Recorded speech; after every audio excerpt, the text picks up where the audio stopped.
You are listening to the IoT for All Media Network. Hello, everyone, and welcome to another episode of the IoT for All podcast on the IoT for All Media Network. I'm your host, Ryan Chacon, one of the co-creators of IoT for All. Now, before we jump into this episode, please don't forget to subscribe on your favorite podcast platform or join our newsletter at iotforall.com/newsletter to catch all the newest episodes as soon as they come out. But before we get started, does your business waste hours searching for assets like equipment or vehicles and pay full-time employees just to manually enter location and status data? You can get real-time location and status updates for assets indoors and outdoors at the lowest cost possible with Leverage's end-to-end IoT solutions. To learn more, go to iotchangeseverything.com. That's iotchangeseverything.com. So, without further ado, please enjoy this episode of the IoT for All podcast. Welcome, Nasser, to the IoT for All show. How's your week going? Going well, and thanks for having me, Ryan. Yeah, it's fantastic to have you. Let's start off by having you give a quick introduction to our audience. Just talk a little bit more about you, your background, experience, anything you think that would be exciting to give our listeners some more insight into who they're listening to. I'm Nasser Kutkut, founder and CEO of Smart Charging Technologies. I've started the company a couple of years back, 2017, 2018 timeframe. I've been in the space of what I call power electronics for the past 20, 25 years, developing solutions for sustainable applications, everything from solar to electric vehicle battery charging to power supplies for all sorts of equipment. My background was heavily initially in the electric vehicle charging space. As I started smart charging over the past couple of years, we've been focusing on new emerging technologies such that IoT, and we've been focusing the company more and more on developing solutions for IoT applications. Fantastic. Tell me a little bit more about the founding of the company. I'm very curious to kind of hear how the company got started, kind of the what opportunity you saw in the market at the time that led to you kind of starting the company from the beginning. Well, it's kind of interesting. I said, I've been in the EV battery charging space. One of our sister companies, in fact, I'm still involved in there. Over the past 4 or 5 years, we developed industrial battery charging and battery monitoring solutions with cloud applications. So one of the unique aspects we've done is leverage cloud technologies to basically remotely monitor and control charger assets that are installed at warehouses, distribution facilities, throughout the country, basically. And as we start deploying our battery charging, battery monitoring equipment, we also deployed wireless solutions to interlink those charging and monitoring equipment to our cloud applications. One of the challenges we faced was we always, had sites or locations with no connectivity. So we lost communication with many of those sites. And the issue was we either were losing internet connection at those sites, or we were losing power at those facilities. So those sites will kind of disconnect. We tried to look for off-the-shelf solutions. There was nothing available. So we kind of start thinking of developing a solution. And that's pretty much the start of smart charging. Since this is kind of slightly outside the space of battery charging and battery monitoring, we decided to kind of spin it off as a separate company and start developing solutions for, for IoT applications. And that's, what's the start of our, switch always on development and launch from that point. So talk a little bit more then about the company itself. We just talked about the background, kind of where the idea came from, but for audience members who are new to learning about Switch Always On, smart charging technologies, what do you do? What's your offering to the market? And, kind of what's been going on that side? So the opportunity we identified is that lots of the networking devices used in the IoT space have two major kind of shortcomings. First of all, they're all are plugged into AC power, so they are very susceptible to fluctuations or loss of AC power. And if that happens, connectivity is lost. And secondly, they're also susceptible to kind of like an intermittent internet connectivity loss. So these are the two kind of like challenges that we've identified or we faced ourselves. So the thought basically is we say we kind of like envision bringing our experience from the power space, developing power supplies and power solutions to try to address those issues, and couple that with again our recent experiences in the IoT space. So we envisioned kind of developing solutions that address both of these issues. On one end, how can we make the power supplies to those networking devices more reliable on one end, and less susceptible to kind of power fluctuations and power interruptions? And secondly, how can we ensure that in instances of internet connections due to device hangups, we have an automated / remote way of restarting those devices so we can restore connectivity. So we kind of launched a program basically starting with our first offering, Switch Always On, and now we're kind of defining a product strategy to kind of address different market needs to basically address those two underlying problems. Fantastic. Let's talk a little bit more about Switch Always On now, and some applications that you all have see it kind of applicable for, or maybe it's been deployed, any use cases you're comfortable sharing, just to kind of bring it full circle to kind of provide some real world context to the application Switch Always On.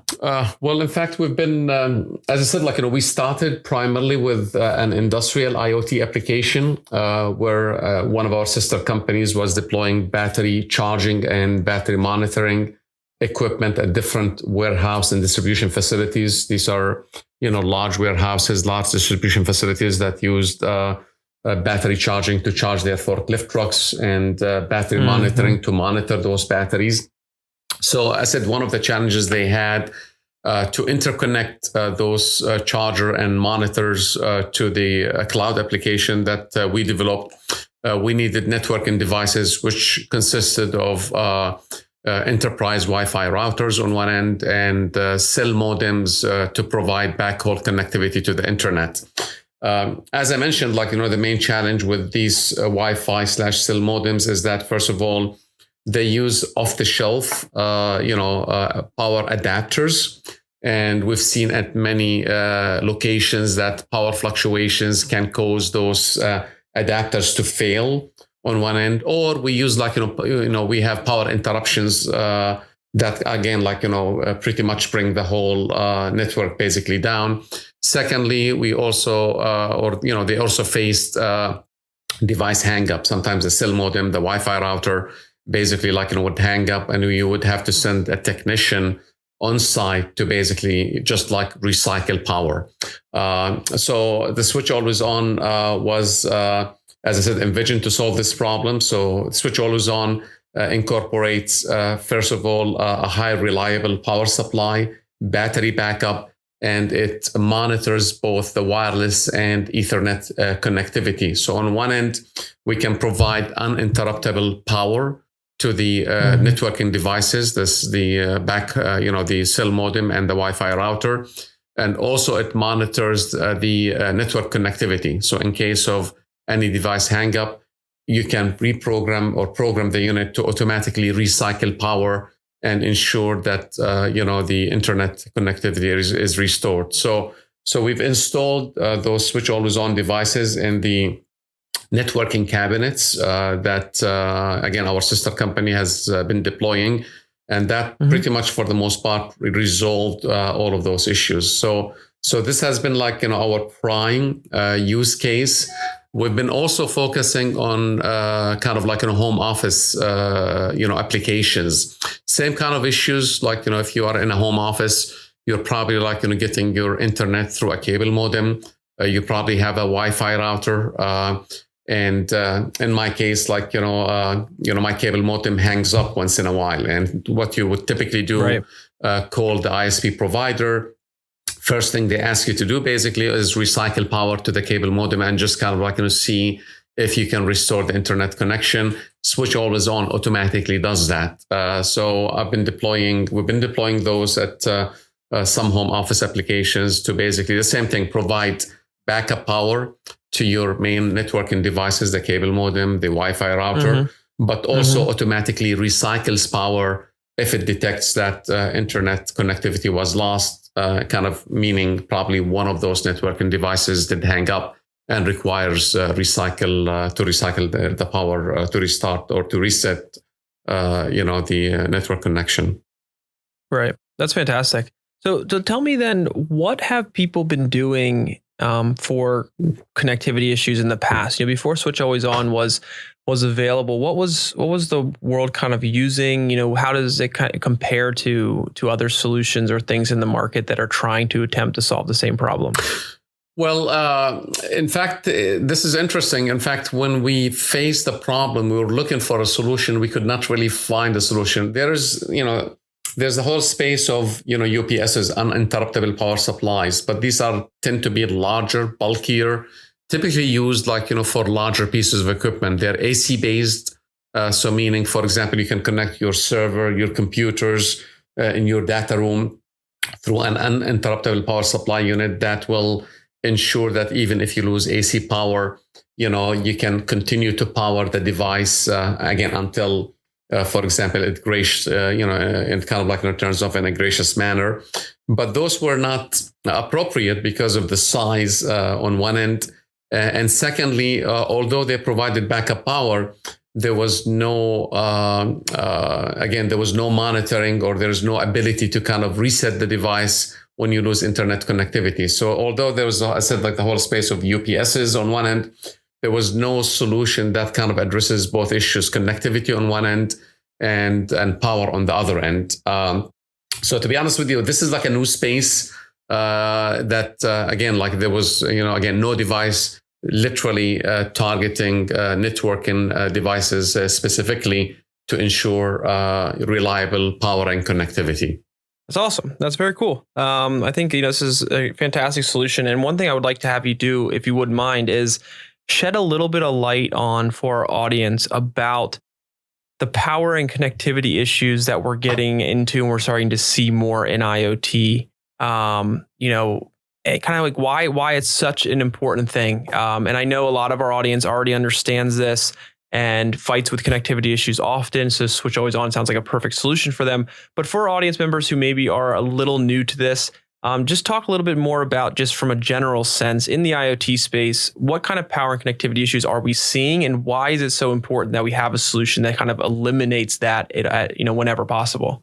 Interesting question, Ryan. Again, although there has been lots of innovation when it comes to networking devices, when it comes to the power side, how you power it, the solution has been pretty much, rudimentary, meaning everyone kind of uses off-the-shelf AC adapters. Again, most of these devices, or all of them, are powered from DC, meaning you need a 5 volt, 12 volt to power them. But in order to kind of get 5 or 12 volt, you would use an AC adapter to kind of convert your AC power into 5 or 12 volt. Lots of those AC adapters are pretty much what I call low cost. They're less reliable. So if you have power fluctuations, when I say power fluctuations, at most locations, manufacturing, warehouses, even lighting, you could kind of cause power disruptions that could cause those adapters to fail.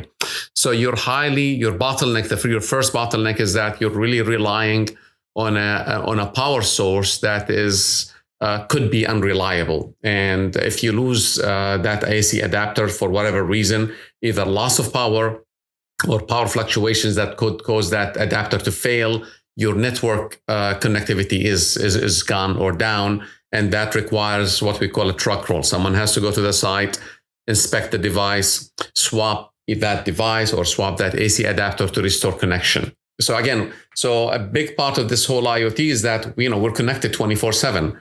But if you lose power, or if that power supply fails, that premise kind of goes out the window. Right. So that's the first challenge. The second challenge is that I said, like, lots of those networking devices do hang up. You have memory issues, memory leaks. To think about cell modems, they always update the, they have updates to the, whether it's a firmware or updates to their kind of network, protocols. So quite frequently your cell modem, basically same thing, may hang up and may require to be restarted to kind of reestablish connection. So I said, we're kind of in a space where we assume that the minute you install a networking devices, you're set, you're connected 24/7. Reality is that, again, power is unreliable. We have lots of device hangups and they happen whether we like them or not. And, you have to, again, IoT or users of IoT technologies have to kind of think, proactively as far as, anticipating those problems and how they're going to solve them. Absolutely. That's fantastic. I think, the more connectivity options that are out there, the more deployments that are getting out into the market. A solution like Switch Always On is very important to ensuring that the ROI is realized, because without the connection, if the connection fails, then you're not getting the data you need, you're not being able to make the decisions you need, and just the overall solution doesn't have the best chance of succeeding. So I appreciate those insights. I wanted to take it back for a second to kind of when you created Switch Always On, and just talk to me about how you all evaluated the market opportunity and kind of identified the target markets for the product. And the reason I'm asking is because I'd love it if you could provide some advice for those in our audience who are looking to kind of get into the IoT market. Maybe they have an idea or they have a solution they're looking to build in some capacity or some component for IoT, and they're trying to better understand, how do they evaluate market opportunity? How do they identify target markets for a particular product? And I think, your product is so unique and such a great offering that I'm sure there's some good insights that you should be able to share from the kind of the creation of it. Again, very interesting question. I think literally it started with a need that we did identify. What I call a pain. So we literally had a challenge that we faced ourselves. I said, we literally, I remember one of the sites we had was an IKEA distribution center, up in upstate New York. And we literally, would lose connectivity once a week or once every couple of weeks. And a technician would go there and in most cases, just unplug and replug, the networking devices. So it was becoming kind of costly, and it was becoming a challenge because, again, with that specific site, we lost connectivity, quite frequently. So I think my point, the first issue is identify, some sort of a pain, some sort of avoid. In our case, again, there was a pain point, and we're trying to kind of address that. So that's, again, that's how the opportunity basically started. Secondly, we start kind of scouting for solutions. Our, first reaction was not, okay, let's go ahead and develop a product. We assumed probably we may find solutions in the marketplace that may address this issue. As we searched, we did find gaps. As I said, there were UPSs on one end that probably could provide, uninterruptible power, ensure again, at least from the power side, power is maintained. But I said that solution has its limitation in terms of size and weight and backup time. In fact, most UPSs are only good for 10-15 minutes. We want something longer. They were quite bulky. They won't fit in those cabinets. So again, although, there were solutions in the marketplace, again, there were again, challenges with those solutions. As I said, so the first thing I would say, again, find a pain point on one end. And secondly, hopefully, find probably start with a niche market. And in our case, we're lucky because it was our sister company that was in need of such a solution. So we have, if you think of it, our launch customer was already kind of ready to kind of start using, our solution, our product. I think for a new idea, it's more of find a niche market where the pain is very visible. That means they're really experiencing that problem and they're really in need for a solution, because it's way easier to kind of present such a solution and have acceptance versus going to a market that's probably not necessarily experiencing that pain, and it's going to take like more time and effort and investment to first of all establish that there's actually a pain and they do need a solution. So I think basically trying to force it in a sense. Exactly, so I think starting with a pain point, or finding a niche market or customer that's really experiencing that pain probably is the best way to kind of start exploring, again, developing, or again, taking some of those ideas to market. And even through that process, in fact, when we first started, you kind of learn and kind of figure out and kind of tune in your product. So for example, as we started, again, make that product available to other clients and customers, we started learning about new pain points. So, for example, we're seeing more and more devices that require PoEs, power over Ethernet. So we're developing like a new product that's more like, PoE based, because I said some of the new networking devices don't even have a 5 volt, 12 volt. They're powered by PoE or PoE plus or plus plus and so on and so forth. We've seen some customers looking for like longer backup time. They want like 6 hours and 12 hours. So as you kind of start also, I would kind of stay always in the test, market test mode, meaning don't assume that your product and your solution is perfect and everyone should buy it. It's more of like, try to offer a solution you think that may solve the immediate need. But I think be on the look, because you may identify other problems, other more, pain points that are more pertinent. And you probably have to kind of, again, change focus or pivot to try to take advantage of those opportunities. Absolutely. I think it's fantastic advice. I wanted to kind of start to wrap up here and ask you a question about kind of what the future looks like at the company as a whole, but also just with Switch Always On. Like, where do you see kind of it kind of evolving into? Are there kind of, for different versions of it? Is there different applications for it, different industries you're trying to kind of penetrate with it? Like, what is kind of the evolution of this look like, without giving away obviously any secrets, but just so what, we can get a sense of kind of how it could evolve? Well, it's kind of interesting. I said, we started with the Switch Always On, our first product offering. And I said, as we interfaced with different, market segments, we're identifying, different needs. So for example, on one end, one of the new accessories we'll be introducing is an AC, a smart AC, plug that also interfaces with the Switch Always On, so we can always restart or cycle AC equipment, for example, that does not require DC power. We're introducing a PoE version, so it's going to be primarily for Wi-Fi, enterprise Wi-Fi routers that require PoE. And we envision, more and more adding more backup power, more backup time. I said, we have applications where they require 12 or 24 hours. To be honest with you, we're more in a more of a co-creation mode.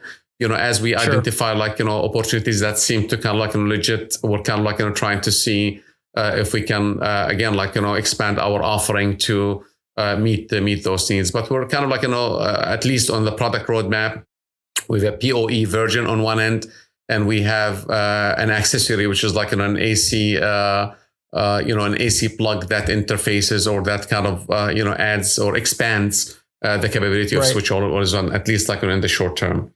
On the enterprise side, we're also developing an enterprise application that allows enterprise users to remotely manage Switch Always On devices at multiple sites, do grouping, group programming. So we're kind of trying to, and also developing APIs so they can integrate it with their equipment. So again, there's some API/cloud enterprise application development on one end.